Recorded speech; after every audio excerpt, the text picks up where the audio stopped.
Hi, this is Jenny Hudson bringing you the Author Connection, and we are the voice of independent authors. Today I have Buell Hollister with us, who is the author of Leram, and he is one of the winners of Merrimack Media's 2014 Writers Contest. And his book is a zany, very, very funny piece of fiction about a shrunken head, and he's going to tell you all about it. So welcome, Buell. You have a background as a journalist and an editor, and the story of Leram is a real departure from that, and I'm wondering how you came to write a story of a shrunken head from the Amazon forest who became a companion to a seemingly normal man. So how did this book happen? Well, the book actually started when my dentist, this was many years ago, and I were sitting in his living room having a couple of drinks. And he had, in fact, he showed me a real shrunken head, and it was in a little wooden box. And it stuck in my mind, and this has been in my mind for years now. And so I finally decided to write a book about it. Leram is the name of the shrunken head, and that is sort of hard to describe. It reminded the protagonist of that can of chewing tobacco called Red Man tobacco, and so he started calling him Little Red Man as a result, and finally it got shortened to Leram. But anyway, Leram turned out to, in fact, be alive, and sort of he weaved his way into the protagonist's life, and in a very subtle, innocuous way, and in fact became his alter ego, and became his personality was a little bit like a cab driver in New York, and he was kind of a wiseacre. But he helped the protagonist become a much more developed human being. They became friends, and in fact, they were the oddest couple you could imagine.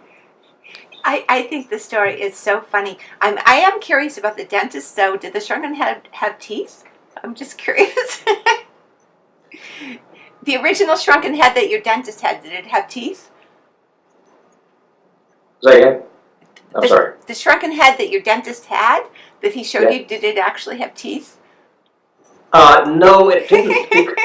and my dentist really did make a remark about how unfortunate it was that they had to take the teeth out before they shrunk them. Yeah, that would have been interesting. So back to Leram, though. Do you see yourself in this story? I don't really see myself entirely, but there are elements of myself in the narrator. Leram becomes, in a way, kind of like the narrator's personal screenwriter. We all wish occasionally that we had a screenwriter to come up with the perfect retort or the perfect answer to something that comes up in conversation. And Leram becomes that. So he's, in a way, maybe your alter ego, not maybe your personality, right? Absolutely, absolutely. I think everybody needs a Leram. Yes, I thought I needed one. Leram is so funny because he says all the things that you think and you don't really say. And I mean, he's a real pip. And sarcastic, and maybe the honest voice within all of us that, swallows the things that we really want to say and we don't. So you described it, yes. Yeah. So have you ever been to the rainforest where Leram was from? I've been to a rainforest. I have not been to the Brazilian rainforest. There are quite a few similarities. The one I went to was in Puerto Rico, El Yunque, and that was several years ago. But the internet is such a powerful tool. And so many very accurate representations are on the internet. Specifically, a place called Fortlandia, which I had not heard of myself until I started to write this book. but it's an actual it was put there by Henry Ford in 1925 or something like that to create a rubber plantation for his Model T Fords. Wow. And it was a spectacular failure. He literally transplanted a middle western city right in the middle of the rainforest next to the Tapajos River. That's wild. So Leram was a very learned, shrunken head who quoted Homer. So how did Leram come to know about Homer, and is that a typical thing for people, for shrunken heads in the rainforest? Well, Homer was very interesting. Homer, in fact, first wrote about this afterlife. He called it Hades, and that, of course, this is well before the Bible had been written. So, by the time the Bible had been written, Hades had become, in the minds of the authors, an unpleasant place, a form of hell. But in fact, Homer's Hades wasn't like that at all. It was sort of a very interesting place. The dead all went there, of course, and I've imagined it as a sort of infinitely expandable space, and which is kind of, if anything, the worst thing about it, it's a little boring. But other than that, people go there. So Homer was one of Leram's literary influences. Is he one of your literary influences? And if not, who are your literary influences? Oh, absolutely. I think the Robert Fagel's translation of the Odyssey is really fascinating. And as a matter of fact, I just finished rereading it a couple of years ago. Mark Twain, of course, is another big influence. And Christopher Moore is a modern author who writes fantastically humorous pieces, and I think that he has influenced me to some degree. What's his name? Palin, Robert Palin, who wrote the former Monty Python guy, wrote a wonderful book about Brazil. And finally, there's a man called Grandin who wrote a description of Fordlandia, history of Fordlandia, and that also was very helpful. So that pretty much. Oh, well, thank you. So what is the main takeaway from Leram? What do you want people to learn from this story? Oh, I think the best thing that you can take away from Leram is that we shouldn't really get too concerned about things that happen to us in life, because you just never know what's around the corner. There's always something around the corner, and I think that's what Leram's about: is the great possibilities that exist just a couple of steps down the road. Oh, I love that.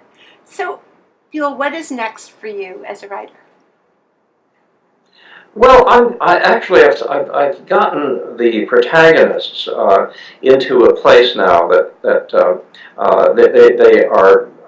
they've set themselves up for the next book, basically, and the next book is going to take these characters to a completely new level.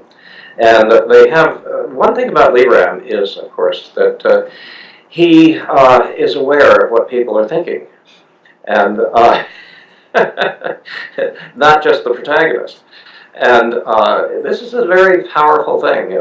The protagonist carries Leram around in a man purse, and I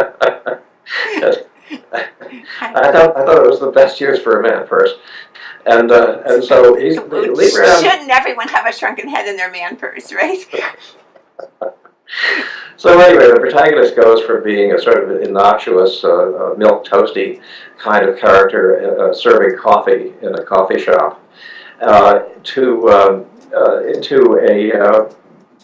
very successful, almost world beater kind of person, and it's all because of his symbiotic relationship with the shrunken head. That's so funny. So, what else would you like to tell people that I might have forgotten?